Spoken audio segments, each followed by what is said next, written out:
Hey, John here. Thank you for joining me with my video, and today I'm going to show you how to draw a winter scene. Yeah, a forest in the winter scene. Sorry. Tools used, some masking fluid, ink pen, Sharpie is good. Actually, yeah, Sharpie is actually the best one to use. Pencil, eraser, and I use watercolor paper. This is my preferred paper I choose to use. So first, just find your picture. I have one I already picked. Pencil in your drawing, lay it out. If you have difficulty, you can go ahead and trace on a light board the layout. But first, I'm going to start with the masking fluid after I pencil everything in, and I have actually a special rubberized brush which you can get on Amazon, and I'll provide that in the link below if you wish to purchase the hopefully the masking fluid and the rubber brushes. I do recommend the rubber brushes. Don't use a regular brush because you'll destroy your brush on the first use. The rubber brushes have 5 different types, so I'm just using a pointed end, and this rubber brush is actually specially made for the masking fluid that I'm using. So as long as you don't mind the smell, it does have like an ammonia type of smell. Doesn't bother me too much. It kind of smells like a cow barn actually. So now after I've masked in all my areas, those are the areas that are going to be where the snow is going to show through. So afterwards you'll go back and rub out the masking fluid that you put in. Sorry. And so now I'm just inking in my branches, just doing the outlines first, and then I like to sort of shade them in as I go along too. So everything in the foreground first.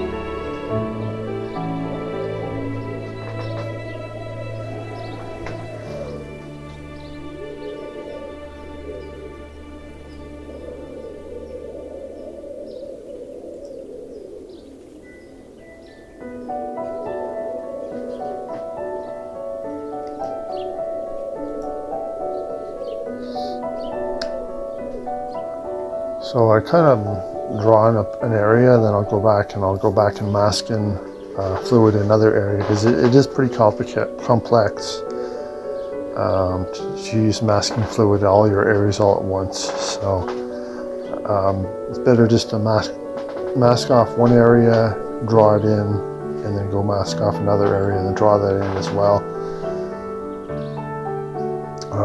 Just to sort of alleviate any confusion or screw-ups that you'll have along the way.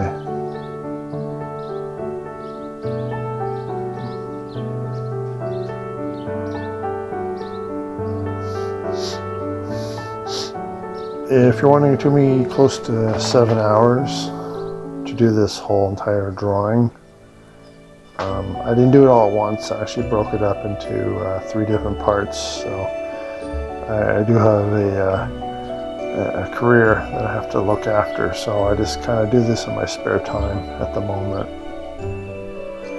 Hopefully, maybe God willing, this will become more than just a hobby. But other than that, I just have my camera mounted above my table, where I just hit record and start drawing.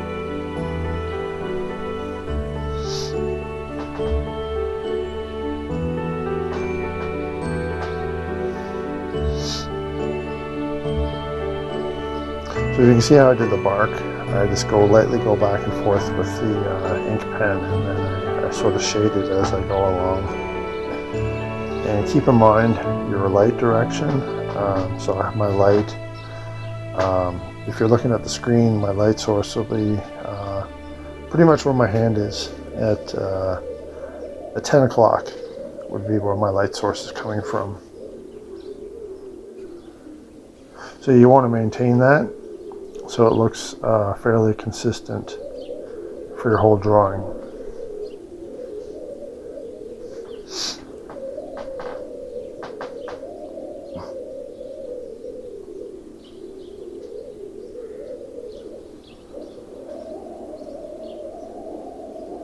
So this is probably one of the hardest types of drawing that you can possibly do are winter scenes, because if you don't, you can attempt to do it without the masking fluid, but I find it very difficult, so it is worth just to spend the $20 on the fluid and the $10 on the masking fluid brushes, rather than trying to either tape off an area or just hopefully with memory try to remember not to go over certain areas where it's going to show the snow through it. I guess you could always go back in with like an acrylic or something and white out certain areas, but it is a lot more difficult. The masking fluid is the easiest way to do it.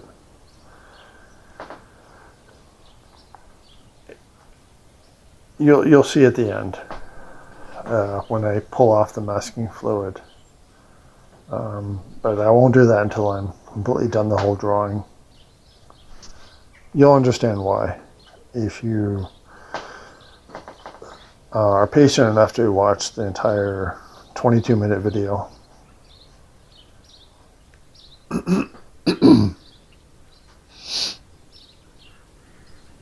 If you like, I won't be offended. You could skip through this part and go towards the end, or just skip through different parts and just watch clips as you go along if you don't have the time to sit back and watch it. So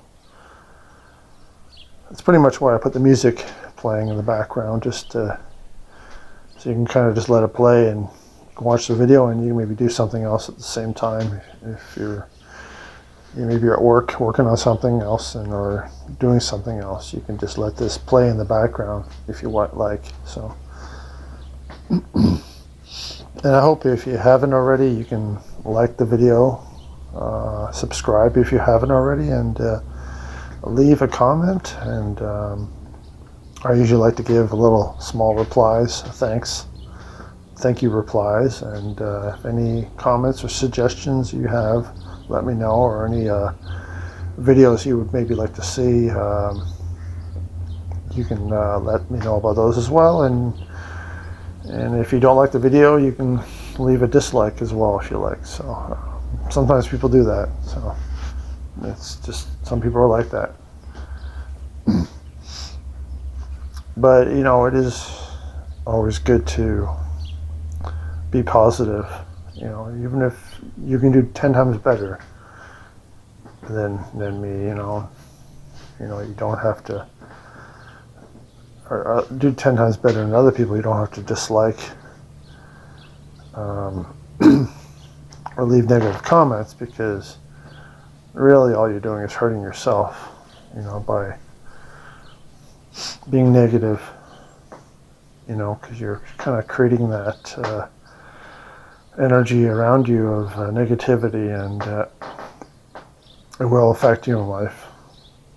Like, I have a friend of mine who I used to be good friends with, and then I guess his life didn't really go forward, and things didn't work out for him very well. I mean, he was really, really talented, but he was unbelievably negative and critical of everybody, and it showed through, and he was just very bitter at people that maybe had the things that he would want in life, and he could have had all those things, but he kind of made his own life that way just by being negative about everything all the time, and he kind of, self-sabotaged himself.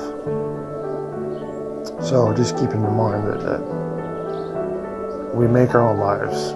We can't blame other people for a situation. That's whatever we're at in life right now is our own circumstance, the result of our own actions.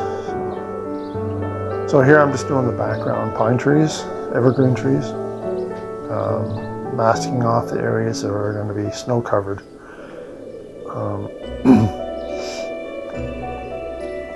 And I did sort of, as you can see, I'm kind of penciling it in as I go along because this area is a little bit tricky, just to try to keep it looking as right as possible.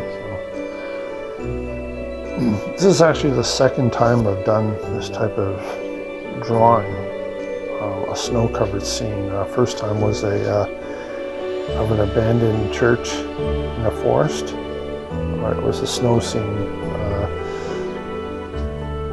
I didn't really go to this level of detail, so this is probably the most complicated, like out of the two, this is the most complicated one I've done. So it's not gonna be perfect, and I'll give you a heads up. Unfortunately, I did get a little bit frustrated with it at the end, and I got a little bit lazy with the water reflection. I was gonna do like an exact still water copy of the trees and the water reflection, but I said, you know what, screw it.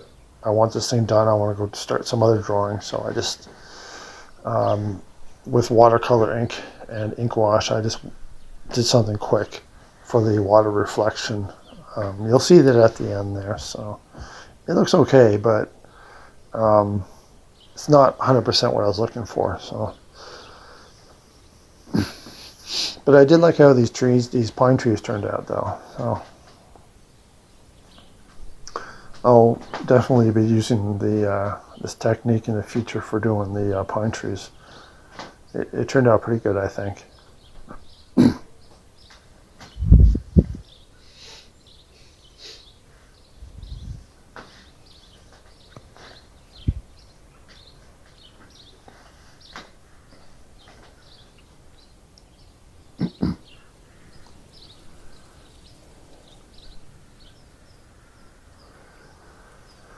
So with any artwork, it's going to have its tedious side to it. This is where you got to be very patient with these types of things. If you want it to have some semblance of realness, you got to sort of just suck it up and go through that part of the tediousness of the drawings. So, yeah, by the fourth tree, I was getting a little bit antsy. So, actually, what I did, I think I started drawing a different type of tree there. Yeah, so I switched back over to the other trees because I was getting a little bit bored of it. So I'm kind of bouncing back and forth now. So. Kind of wanting this thing done. It's taking me a lot longer than I thought it would, but that's the thing when you want to go for a realism, that it's going to take longer.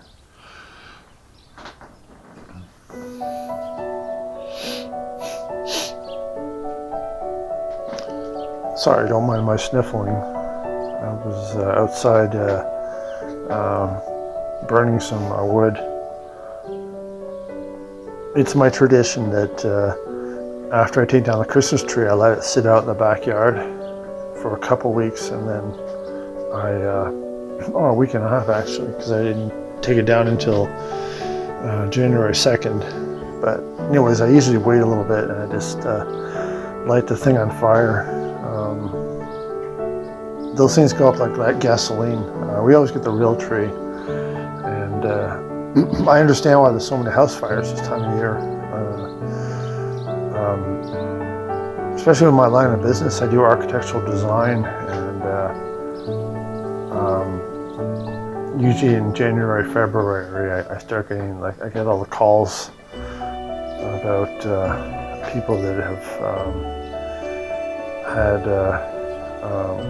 an insurance claim on their house because of a fire or whatever. So, and then I'm asked to do some, architectural drawings for their new home or their rebuilt home on the insurance claim.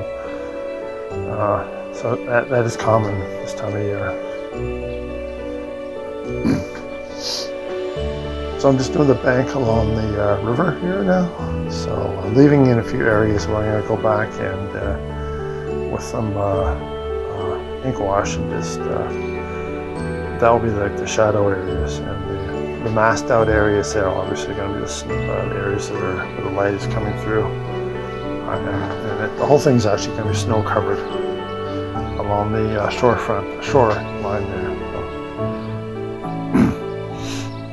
So it is a small river. So there's actually the shoreline below the pine trees, and there's going to be a shoreline in the front, in the foreground as well.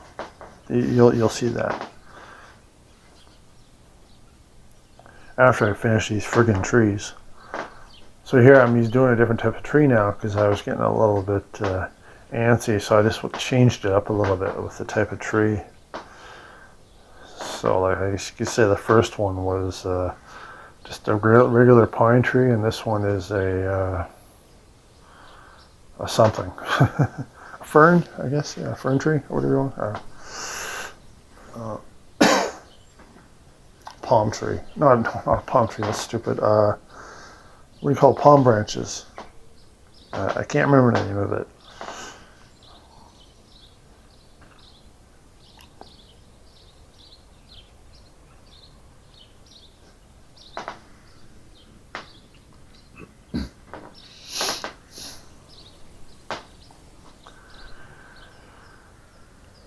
I guess maybe, I think, I mean, I don't have a lot of people on my channel yet, but eventually when I get enough of an audience, I'll get into doing live streams. Well, I'll just have the camera, I'll set up a webcam and just have it on live stream over my desk. That will be live streaming separate from my camera that will be recording in time lapse. Well, actually, I don't record in time lapse. I run it through a program, and then I speed up the footage where I want it to be sped up. So, anyways, yeah, I'll do some live streams at some point, and then maybe eventually even have I'll organize my art website a little better and have a patron and whatever else. So, but I'm not going to get into that just yet until I get enough of an audience. Yeah, sorry about that. I think the camera must have. I didn't have the autofocus set right here, so please forgive me for the blurriness of it. I seem to do that quite a bit. And if I must have bumped the camera or something, well, I'm not too sure.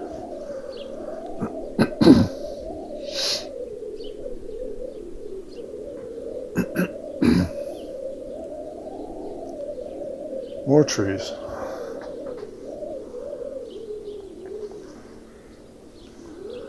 I want it to be like a thick forest in the background, so that's kind of why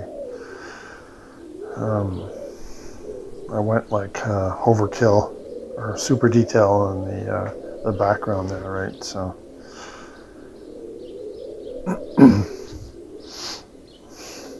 But I do like how it turned out, though. It does have sort of you can kind of really see the perspective of it, almost three-dimensional.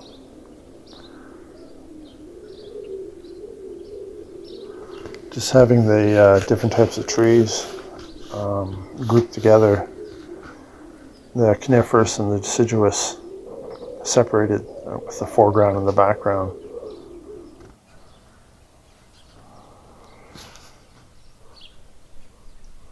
So at this point, I think I'm getting like ultra lazy now. I'm just like, oh, I'm not lazy. I'm just sick of this thing. I want it done. So yeah, so I'm just using the watercolor now. I'm just like, screw it. I'm just going to paint in all the background trees. Which actually, I think it turned out better because it doesn't, by having the trees in the far background, it's less distracting. But you do that anyways. You kind of want to do that anyways, just to have the lesser of the subject matter, have that the least amount of detail. So just you quickly sketch that in, or quickly paint it in, or whatever, which is what I've done here. So shortly I'm going to start rubbing off the masking fluid here. So, and I'm going to rotate my drawing upside down. Where I was going to do the reflection. So that's something, if you want to do a reflection in high detail, you just flip it upside down. You'll see what I'm going to do. Watch this. think I'm going to do it now. Or in a second. Wait 1 second. I think I'm just highlighting my shoreline here.